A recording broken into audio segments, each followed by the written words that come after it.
Prezado telespectador, é um prazer imenso estar novamente com vocês em nosso programa André Cantuária Midnight. Hoje contamos com a presença do Dr. Silvio Provenzano. Dr. Silvio Provenzano, ex-presidente do CREMERGE e atual chefe da Clínica Médica do Hospital Federal dos Servidores do Estado do Rio de Janeiro. Hoje vamos debater a Covid-19, que tanto assola a nossa população. Doutor Silvio, para começarmos nosso bate-papo de hoje, eu gostaria de perguntar, já após tantas variantes da Covid, nós agora no momento já estamos vendo que contamos com 70% aproximadamente da população já vacinada com a segunda dose, e mesmo assim, essas pessoas continuam sendo infectadas. Por que disso?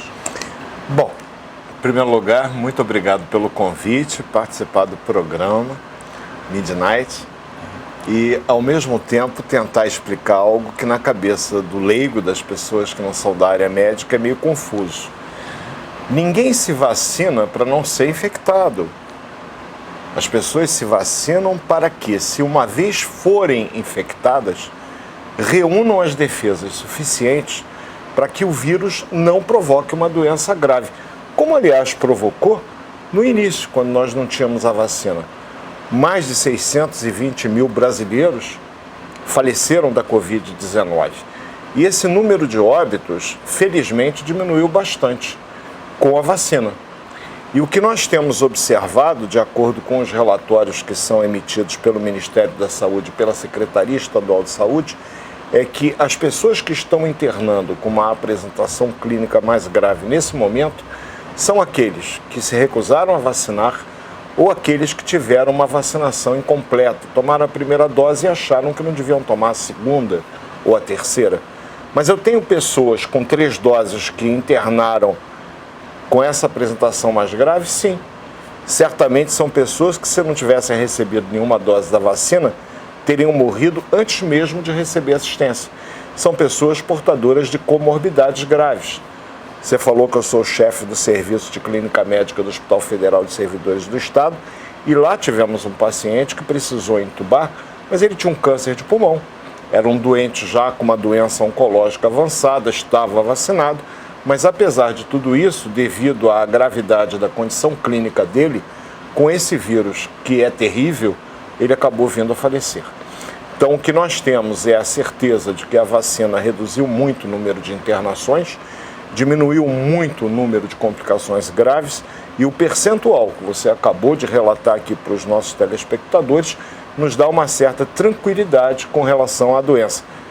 Tranquilidade. A gente não precisa mais ficarmos desesperados como ficamos no início da pandemia. Aliás, a pandemia foi declarada em 11 de março de 2020. E a doença foi pela primeira vez reportada na cidade de Wuhan, na China, no dia 31 de dezembro de 2019. Em termos de mundo, foi ontem.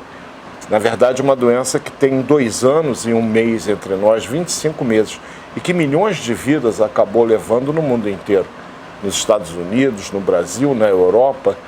No início da pandemia, ficou para mim muito marcado a situação com os conterrâneos lá da Itália, o Provenzano veio de lá. Os meus colegas médicos na Itália estavam desesperados. Mas por quê? Porque simplesmente não existiam leitos de CTI para atender aos pacientes que lá, numa doença nova, sem nenhuma imunidade, os pacientes, ao se infectarem, eles ficavam com um quadro grave. E aí a internação numa UTI é essencial. E não havia, e eu estou falando de um país de primeiro mundo, um dos países mais importantes do mundo, a Itália, não tinha leitos de CTI. Leitos esses que também no nosso país, evidentemente, não seriam suficientes. Lá eles foram obrigados a fazer o lockdown. Medida que, aliás, em nenhum momento nós chegamos a tomar definitivamente aqui no Brasil. Nós pedimos à população, e em parte fomos atendidos, que era prudente não sair de casa. E eu cheguei a fazer parte do comitê científico da Prefeitura do Rio de Janeiro, ainda no governo do prefeito Marcelo Crivella. E eu me recordo de ter dito para ele: prefeito, fechar é muito fácil. Até o Silvio pode fechar. Abrir requer toda uma estratégia, porque há que se ter todo um cuidado na hora de abrir.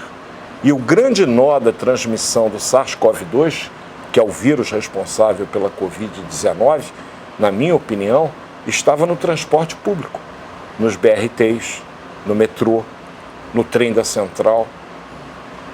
Por quê? Porque nesses lugares, evidentemente, havia aglomerações. Então eu pedi à população para não sair de casa, para não ir para a praia, para não ir ao estádio de futebol. Consegui, de certa forma, estrangular a economia, o que foi péssimo para todo mundo, quantos não perderam o emprego. E, no entanto, aqueles poucos que ainda conseguiam manter sua atividade profissional tinham que pegar 2, 3 condições, como de hábito faziam, e aglomeração no transporte público.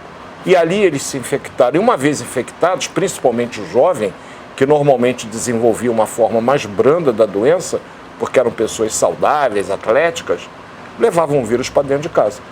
E o pai, a mãe, o vovô e a vovó, que ficavam trancafiados, eram infectados por eles quando eles chegavam em casa. E aí adoeciam de forma grave e iam para as UTIs. O que chegamos a ter um número preocupante aqui.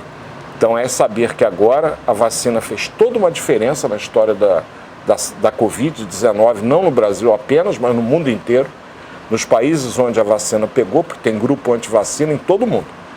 Então houve países aqui no mundo que os grupos anti-vacina foram tão atuantes que a população, assustada, achando que ia virar jacaré, não se vacinou. Felizmente aqui no Brasil nós temos, inclusive, já premiado internacionalmente o nosso Programa Nacional de Imunizações. É algo que nós que trabalhamos no serviço público, como eu, temos muito orgulho. Funciona bem. E boa parte da população se vacinou, o que mostra um resultado, eu diria que de certa tranquilidade para o presente momento. Lembrando a população que estão vacinados, mas devem continuar tomando as devidas precauções, o uso da máscara, distanciamento social, dentre outros. As medidas preconizadas da vigilância sanitária. Nós devemos manter entre nós um distanciamento de 1,5 m, como esse que nós estamos mantendo, procurarmos sempre que possível fazermos uso das máscaras, e isso é obrigatório, procurarmos espaços que sejam abertos, evitar ambientes fechados, procurarmos sempre que possível lavar as mãos com frequência e, havendo a possibilidade, a utilização do álcool gel. Ele é viricida. Se eu por acaso tiver algum vírus nas minhas mãos, aplicando o álcool gel, esfregando, eu consigo matar esse vírus. Então são medidas importantes. Em casa, evite fechar o ambiente, pelo contrário, ventile-o. É a melhor coisa que tem. Curiosamente agora, André, nós temos a variante do Ômicron. O que acontece com tantas variantes? A população não entende, para tentar fazer com que os nossos telespectadores compreendam um pouco. Da mesma forma que o vírus da influenza, que sofre mutações, razão pela qual todos os anos nós temos que tomar uma vacina, e a vacina que tomamos em 2021, eu posso garantir a você, não é igual a vacina que iremos tomar em 2022, porque o vírus sofre mudanças na sua camada externa, quase que se tornando um vírus diferente do anterior. Com o coronavírus, esse mesmo tipo de processo de troca de aminoácido ocorre, criando um novo tipo de vírus. Então nós tivemos o vírus gama do SARS-CoV-2, tivemos a variante Delta, que inicialmente foi descrita inclusive na Índia, agora a Ômicron, que os casos iniciais ocorreram em novembro de 2021 na África do Sul e que aqui no Brasil se espalhou. Qual é a característica da Ômicron? Ela é muito mais contagiosa do que as variantes anteriores. Nos quadros anteriores, uma pessoa estimava-se que pudesse passar o vírus para 3,5 pessoas, 3,5 pessoas. Com a Ômicron, uma pessoa passa para 10, 11. É muito mais infecciosa. Então, a possibilidade de alguém infectado com ou sem sintomas passar o vírus para outra pessoa praticamente triplicou. Agora, tem uma outra característica, o lado bom da Ômicron. Ela tem uma virulência menor. Mesmo naqueles indivíduos teimosos que se recusaram a vacinar, mesmo nesses, ela está provocando quadros que não são tão graves como os anteriores. E aí eu faço minhas as palavras da grande professora doutora Margarete Dalcomo. Seria o começo do fim da pandemia? E eu sempre não me canso de repetir isso. Professora, que suas palavras sirvam como uma profecia, porque ninguém aguenta mais falar de Covid. E aí acabou tocando um pouco na minha pergunta que eu já pretendia fazer em seguida. O que nós devemos esperar, a seu ver, pela sua experiência, em relação à Covid? Nós já tivemos algumas variantes. É possível que surjam novas variantes, talvez piores, mais letais, das que já ocorreram anteriormente? André, é curioso. Você me fez lembrar professor Jorge B. Doyle Maia, que deu a aula magna de inauguração do curso de medicina no longínquo ano de 76 na FRJ. Ele proferiu a seguinte frase em francês: La médecine c'est comme l'amour, ni jamais ni toujours. A medicina é como o amor, nem nunca nem sempre. Tudo na medicina é absolutamente possível. Afirmar que nós não teremos uma nova variante, ou que se iremos ter, é provável que tenhamos, que ela seja mais ou menos virulenta do que as anteriores, é praticamente impossível. Não temos como afirmar. Agora, o que eu posso garantir a você, e que os nossos telespectadores prestem muita atenção no que eu vou dizer, aqueles que porventura agora foram infectados com a Ômicron, por um período de 6 meses, talvez um ano, vão ter anticorpos num título suficiente para que, se porventura vierem a se infectar, mesmo que com uma nova variante do vírus, com uma virulência maior que da Ômicron, que, como eu disse, é pouco virulenta, felizmente, mas mesmo assim eles vão ter uma proteção. Sabe-se que a vacina é dada para induzir no sistema imunológico de cada pessoa a produção de anticorpos. Quando eu sou infectado pelo vírus in natura, pelo vírus natural, não aquele produzido por vacina, modificado geneticamente para não me causar uma doença grave, o princípio de uma vacina é pegar o vírus, modificar esse vírus para que ele não produza naquele indivíduo que vai recebê-lo uma doença igual à original, mas algumas partes do vírus para que o sistema imunológico, identificando partículas desse vírus, comece a produzir uma proteína, que a gente chama de anticorpo, que, se o vírus natural vier a entrar naquele organismo, possa ir lá atacá-lo e eliminá-lo. Esse é o princípio da vacina. Mas quando eu recebo o vírus in natura, evidentemente que a minha produção de anticorpos é ainda maior do que a vacina. Eu estou recebendo o original. E aí eu vou ter esse título de anticorpos mais elevado e por um tempo maior. Vou ter finalmente o chamado rebanho de imunizados, que é algo que a gente vem pedindo desde o início, que a população se conscientizasse, que quanto mais pessoas se vacinarem, maior a chance desse rebanho logo ser conquistado, para a gente voltar a retomar a vida normal, o que, aliás, é o que todos nós queremos. Merci, monsieur. J'aime beaucoup le français, mais je préfère parler en português. Vamos lá. Merci. Vamos lá. Será que nós já estamos próximos do fim dessa epidemia? Há uma possibilidade de digamos assim, um curto prazo da população conseguir já, digamos, alcançar os padrões de tranquilidade que ele vivia antes do vírus? Ou acha que ainda demora um pouco? Não, eu acredito que sim. Eu acho que nós estamos no começo do fim, conforme a professora Margarete Dalcomo anunciou num trabalho belíssimo que ela escreveu, um artigo maravilhoso. Seria o começo do fim a variante Ômicron. É possível que sim, professora, concordo plenamente. Aprendi muito consigo durante a Covid. Na área de pneumologia e infectologia, ela é uma referência acadêmica para nós aqui no Brasil, em especial no Rio de Janeiro. Eu acho que sim, nós estamos nos aproximando do fim. E talvez a gente tenha que, doravante, com o aprendizado que essa pandemia nos trouxe, André,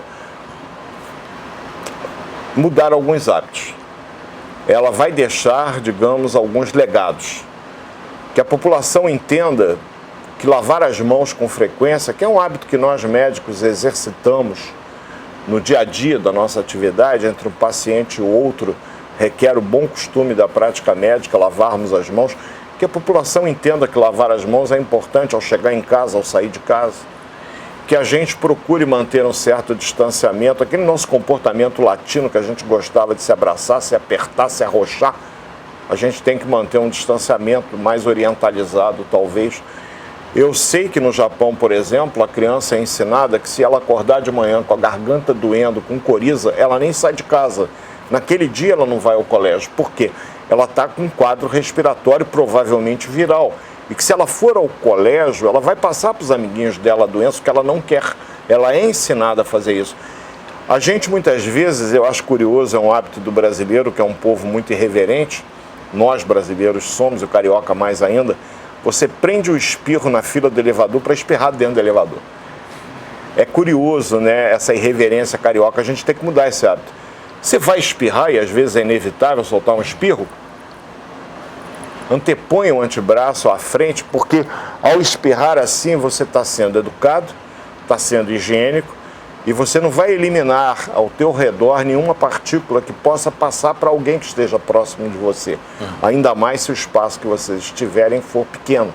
Então, é educado, é higiênico e é o correto. Esses hábitos a gente deveria permanecer com eles, mesmo quando essa pandemia fosse apenas uma triste lembrança. E para milhares de famílias aqui no Brasil foi, e a gente deve falar dela sempre com muito respeito. Porque muitos sofreram e continuam sofrendo com a perda de entes queridos por um vírus que tanto mal causou no mundo inteiro.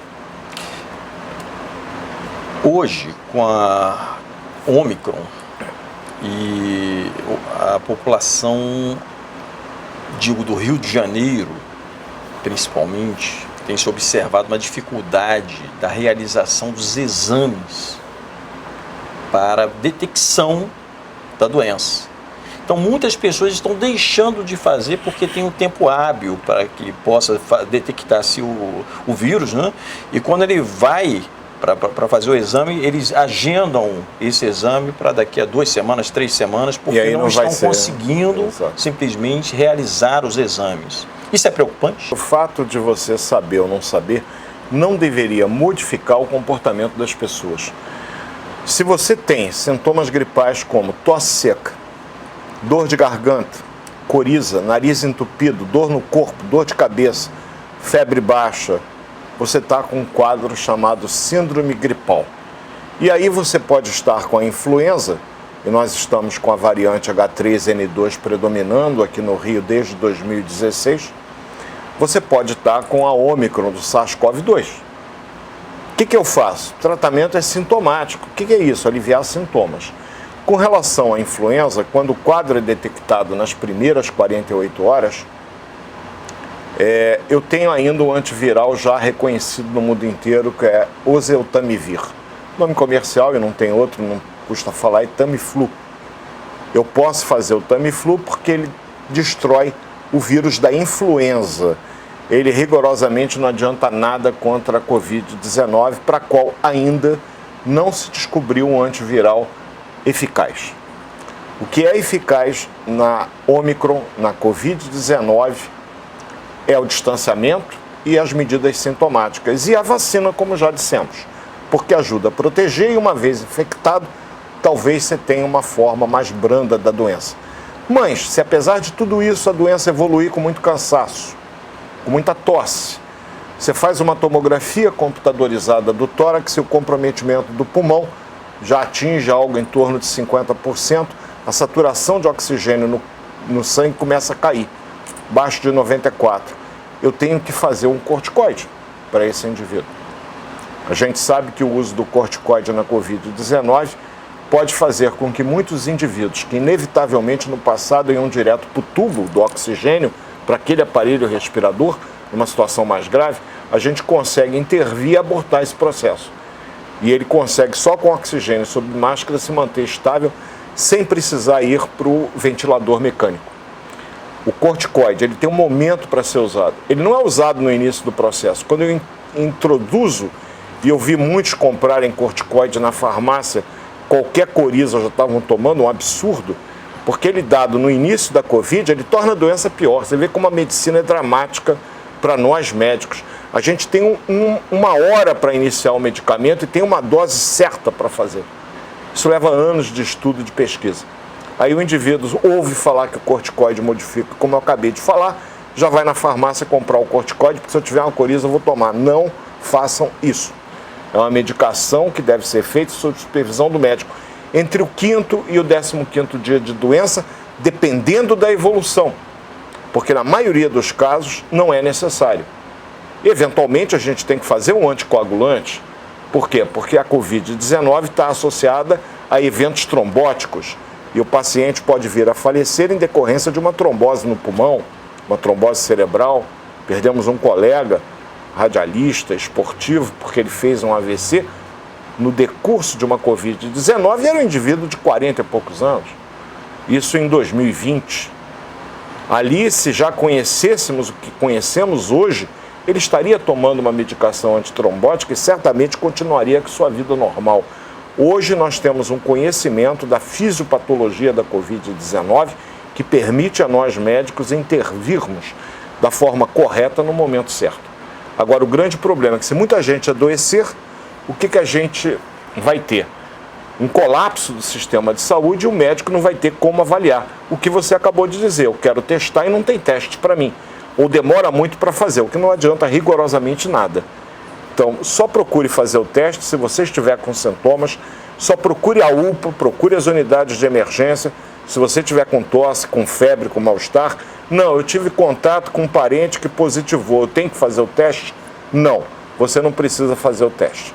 Só faça se os sintomas surgirem.